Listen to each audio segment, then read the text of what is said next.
Venu sir, suppose താങ്കളിപ്പോൾ പഹൽഗാമിലാണെന്ന് വിചാരിക്കുക, ഏത് തരത്തിലുള്ള ഓപ്പറേഷൻ ആയിരിക്കും താങ്കൾ ആലോചിക്കുക? ഇപ്പോൾ എന്തായാലും റിറ്റാലിയേഷൻ അത് ഇമ്മിനൻ്റ് ആയിട്ട് തന്നെ ഉണ്ടാകുന്ന എന്ന കാര്യത്തിൽ യാതൊരു സംശയവുമില്ല. ബട്ട് അതിൻ്റെ ഒരു ഗ്രാവിറ്റി എന്തായിരിക്കും? ഒരു മിലിറ്റന്റിനോ അവിടുത്തെ ഒരു പബ്ലിക്കിനോ തമ്മിലുള്ള വലിയ വ്യത്യാസം നമുക്ക് മനസ്സിലാക്കാൻ പറ്റില്ല. ഇപ്പൊ ഞാൻ അവിടെ കോർഡിനൻസ് സെർച്ച് ഓപ്പറേഷൻ നടത്തുമ്പോൾ ഒരു വില്ലേജ് പോയി വളഞ്ഞ് എന്ന് വെച്ചാൽ പറഞ്ഞിട്ട് അവിടെ താമസിക്കുന്നവരെല്ലാം അവരുടെ മെയിൻ ഒരു മൈതാനത്തിൽ എവിടെ കൊണ്ടുവന്ന് വെച്ചിട്ട് ഓരോരുത്തരെ ഇങ്ങനെ ഫ്രിസ്ക് ചെയ്ത് നോക്കും. പിന്നെ you go around the houses, അവിടെ എന്തെങ്കിലും എക്സ്പ്ലോസീവ് വെപ്പൺ എന്തെങ്കിലും ഉണ്ടോ എന്ന്. വാസ്തവം പറഞ്ഞ അന്ന് ആണെങ്കിൽ തന്നെ ഇവരുടെ ഒരു വസ്ത്രധാരണം കാശ്മീരികളെ പറ്റി നമുക്കറിയാലോ. അവര് സാധാരണ ഈ തണുപ്പ് ഈ ഏപ്രിൽ മാസങ്ങൾക്ക് എല്ലാം തന്നെ ഇല്ലെങ്കിലും വിന്റർ കഴിഞ്ഞ് ആ വിന്റർ വൈകുന്നേരത്തെല്ലാം തണുപ്പാണല്ലോ. അപ്പോ ഈ സാധാരണ ഡ്രസ്സിന്റെ പുറകില് ആണുങ്ങളാണെങ്കിലും ഫിറൻ എന്നും പറഞ്ഞ ഒരു ഓവർകോട്ട് പോലൊരു സാധനമുണ്ട്. അപ്പൊ വെപ്പൺ എവിടെയെങ്കിലും ഒളിപ്പിച്ച് വെക്കുകയോ അതിനുള്ള സ്ഥലങ്ങൾ ചിലയിടത്തുണ്ടാവും. ഈ പറഞ്ഞ പോലെ സ്ലീപ്പർ സെൽസും ലോക്കൽ കുറച്ച് സപ്പോർട്ടും എപ്പോഴും അവർക്കുണ്ട്. ആ ഒരു ആന്റി ഇന്ത്യ ഫീലിംഗ് ടോട്ടൽ പോകാൻ ഇപ്പോ ആരിഫ് പറഞ്ഞതുപോലെ ഒരു 3 ദശകങ്ങളോ എല്ലാം വേണ്ടി വരുമായിരിക്കും. അപ്പൊ അവര് വെപ്പൺ എവിടെയെങ്കിലും വെച്ച് കൂട്ടു നിന്ന് കഴിഞ്ഞാൽ നമുക്ക് മനസ്സിലാക്കാൻ പറ്റില്ല who's militant, who's not public ആരാണെന്ന് നമുക്ക് മനസ്സിലാക്കാൻ പറ്റില്ല. അതുപോലെ ഈ കാര്യത്തെ നമ്മുടെ സ്ലീപ്പർ സെൽസിനെ കൂടാതെ തന്നെ ഈ കാശ്മീർ വാലിയിൽ എസ്പെഷ്യലി നമ്മുടെ നഗ്രോട്ടാസ്, നമ്മുടെ പി പഞ്ചാൽ റേഞ്ചസിന്റെ അതിന് വാലികളിലാണ് അപ്പുറത്തും ഇപ്പുറത്തുമാണ് ഈ 16 കോറും 15 കോറും ഉള്ളത്. നമ്മൾ ഈ അടുത്തിടെ വരെ ഉണ്ടായിരുന്നത്, ആദ്യം ഞാൻ പറഞ്ഞ പോലെ ഞാനുള്ള സമയത്ത് വാലിയിലാണ് ഓപ്പറേഷൻസും മിലിറ്റൻസ് കൂടുതലുണ്ടായിരുന്നതും ഓപ്പറേഷൻസും കൂടുതലുണ്ടായിരുന്നു. അത് കഴിഞ്ഞിട്ടാണ് പിന്നെ പീർ പഞ്ചാലിന്റെ സദേൺ ഏരിയ എന്ന് പറഞ്ഞ രജൌരി, പുഞ്ച് ആ ഏരിയയിലൊക്കെ ഈ കഴിഞ്ഞ ദിവസം വരെ നമ്മൾ മനസ്സിലാക്കി അവിടെയെല്ലാം ആ ഏരിയകളാണെങ്കിൽ ചില ഗുഹകൾ തന്നെ ഉണ്ട്. അപ്പോ എല്ലാം പലതും അപ്രാപ്യങ്ങളാണ്. ഇതെല്ലാം മാൻ ചെയ്ത് സെർച്ച് ചെയ്ത് എടുക്കാൻ പറ്റില്ല. ഈ പറഞ്ഞ പോലെ എന്തെങ്കിലും ചെറുതായിട്ടുള്ള സപ്പോർട്ട് ആളുകളിൽ നിന്നുണ്ടാവാം.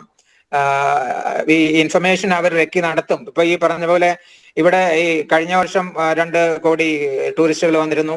24-ല് 23-ലും 2 കോടി വന്നിരുന്നു എന്നാണ് കണക്ക് ഞാൻ കാണുന്നത്. അപ്പോ അതിന്റെ ഒരു 1/3 ഒക്കെ ആളുകൾ ഇവിടെ ഗുൽമർഗിൽ പോകും, ദാൽ ലേക്ക് ആൻഡ് അറൌണ്ട് അവിടെ പോകും, മുഗൾ ഗാർഡൻസിൽ പോകും, പഹൽഗാം, ഇതെല്ലാം മസ്റ്റ് ഗോ ഏരിയാസ് ആണല്ലോ. അപ്പൊ ഒരു 1/3 എല്ലായിടത്തും ഉണ്ടാവും. അപ്പോ ഇവരുടെ എന്താണ് പാറ്റേൺ, എവിടെയാണ് പോലീസിന്റെ വീഴ്ച, സെക്യൂരിറ്റി, ഞാനിപ്പോ പോലീസിന് പറയുന്നില്ല, സെക്യൂരിറ്റിയിലുള്ള ഒരു വീഴ്ച ഏതാണ് എന്നൊക്കെ അവര് പല റെക്കിയൊക്കെ നടത്തിയിട്ടാണ് തീരുമാനിക്കുന്നത്. അപ്പോ ഒരു AK-47 2 മാഗസീൻ ഉണ്ട്. ആ 2 മാഗസീൻ തന്നെ വേണ്ട ഒരു 10-50 പേരെ കൊല്ലാൻ അത്രയും മതി. അപ്പൊ ഒരു 3-4 ടെററിസ്റ്റ് ഉണ്ടെങ്കിൽ അത് അവരും ഇതുപോലെ ആർമി യൂണിഫോമിൽ ഫെറ്റീഗിലാണ് വന്നതെങ്കിൽ ഈ സാധാരണ ജനങ്ങൾക്ക് ഒരു സംശയം ഉണ്ടാവില്ല. അപ്പൊ ID ചോദിച്ചിട്ടുണ്ടെങ്കിൽ ഇപ്പൊ നമ്മളാണെങ്കിൽ തന്നെ ആർമിയിൽ ഒരാൾ വന്ന് ഈ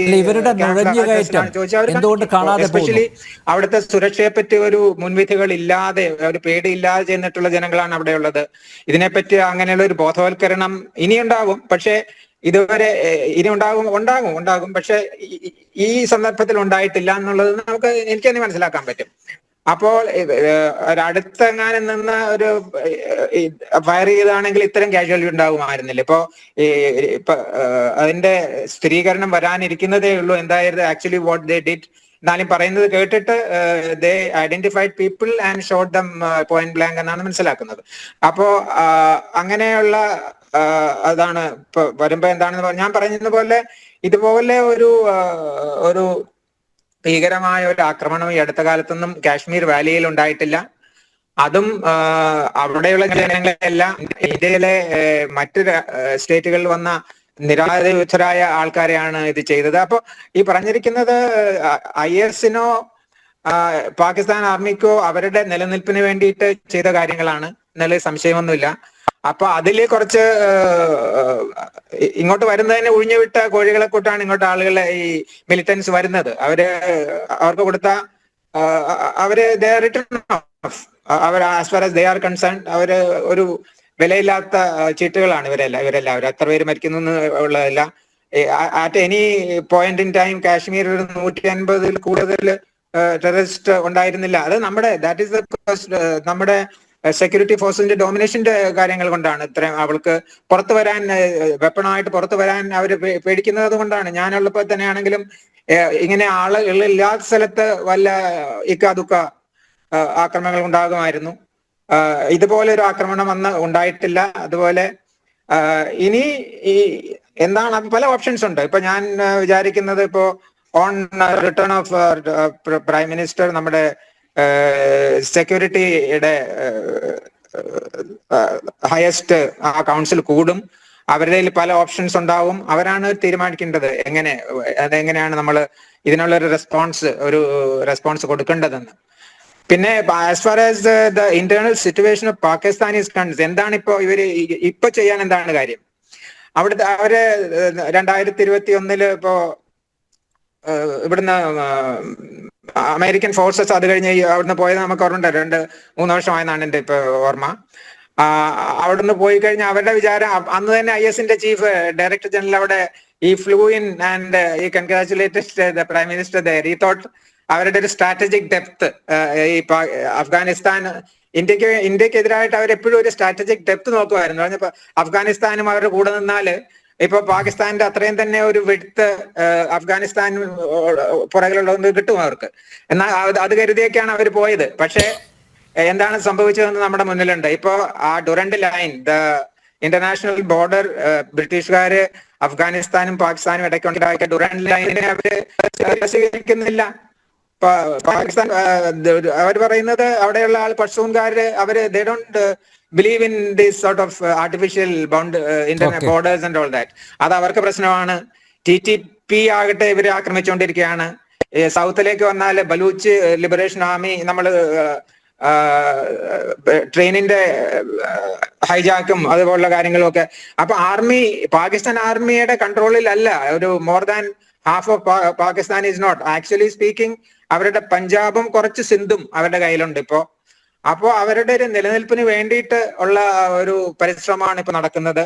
പിന്നെ not everything is okay in Jammu and Kashmir എന്ന് ലോകത്തിന് ഇവിടെ എന്താണ് സംഭവിക്കുന്നതെന്ന് അറിയില്ലല്ലോ. ഇപ്പോ POK-യില് നമ്മുടെ തൊട്ട് LC-യുടെ ലൈൻ ഓഫ് കൺട്രോളിന്റെ തൊട്ട് വടക്ക് ഭാഗത്തുള്ള പ്രദേശങ്ങള് ഇന്ത്യയിലേക്ക് ചേരാൻ വേണ്ടിയിട്ട് അവിടെ പോലീസിനെതിരായിട്ട് തന്നെ അവിടെ പാരാമിലിറ്ററി ഫോഴ്സിനെതിരായിട്ട് അവിടെ സമരങ്ങൾ ഉണ്ടായതൊക്കെ നമ്മൾ കണ്ടതാണ്. അവിടുത്തെ അവിടെയാണ് അവിടുത്തെ ഇലക്ട്രിക്കൽ എനർജി അവിടുത്തെ ഹൈഡ്രോ ഇലക്ട്രിക് ഇതിൽ നിന്നാണ് ഉണ്ടാക്കുന്നത്. പക്ഷെ അവരിൽ നിന്ന് കൂടുതൽ ചാർജ് ഈടാക്കുന്നു. അങ്ങനെ പല വിധത്തിലും POK-കാർ ഇന്ത്യയിലെ ഇവിടുത്തെ ആഫ്റ്റർ ഈ 370 റിവോക്ക് ചെയ്തതിന് ശേഷം ഇവിടെയുള്ള ഇൻവെസ്റ്റ്മെന്റും ഇവിടെയുള്ള കാര്യങ്ങളും എല്ലാം അവർക്ക് കണ്ണുകടിയാണ്. അപ്പോ ഒന്നാമത് നമുക്ക് POK വേണമെന്ന് ഞാൻ കരുതുന്നില്ല. That will be another problem for us. അതേതായാലും വേണ്ട, നമുക്ക് വേണമെങ്കിൽ തന്നെ ഗിൽഗിൽ ബാൾട്ടിസ്ഥാൻ ആ ഏരിയ ആണ് സ്ട്രാറ്റജിക്കലി നമുക്ക് ഇമ്പോർട്ടന്റ്.